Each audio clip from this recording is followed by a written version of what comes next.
Chilli powder లేకుండా పెప్పర్‌తో మనం fried rice ఎలా చేసుకోవాలో ఈ రోజు నేను చూపిస్తాననమాట. ఫస్ట్ ఇలా రైస్ అయితే కుక్ చేసుకొని పక్కన పెట్టుకోవాలి. వెజిటబుల్స్ ఫస్ట్ క్యారెట్స్ కట్ చేసుకున్నా, తర్వాత క్యాబేజ్, తర్వాత క్యాప్సికమ్ అయితే కట్ చేసి పక్కన పెట్టుకున్నా. దీంతో పాటు కొత్తిమీర, పుదీనా, చిల్లీ ఇవన్నీ కూడా కట్ చేసుకొని పక్కన పెట్టుకోవాలి.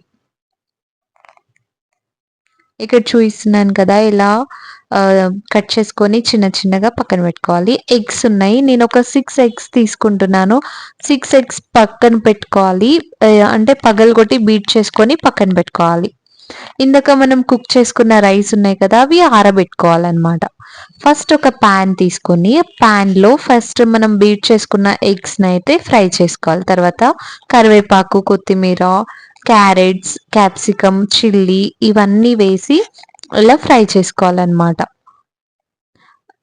తర్వాత సాల్ట్ వేసాను. తర్వాత coriander powder, garam masala, pepper powder ఇవన్నీ వేసి తర్వాత సోయా సాస్ కూడా వేసాను. సోయా సాస్ వేసిన తర్వాత ఇలా కలిపి పక్కన పెట్టుకోవాలి.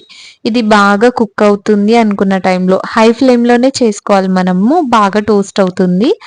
రైస్ వేసుకొని ఇలా టోస్ట్ చేసుకోవాలి. ఇది కూడా హై ఫ్లేమ్‌లోనే చేసుకోవాలి. మొత్తం ఫ్రైడ్ రైస్ మొత్తం హై ఫ్లేమ్ పెట్టుకొనే చేసుకోవాలనమాట. ఇలా కుక్ అయిపోయినంక తీసుకొని మనం పక్కన పెట్టుకోవాలి. ఇలా అయితే నేను గార్నిష్ ఒకసారి ట్రై చేయండి. డెఫినెట్‌గా బావుంటది. Please do follow.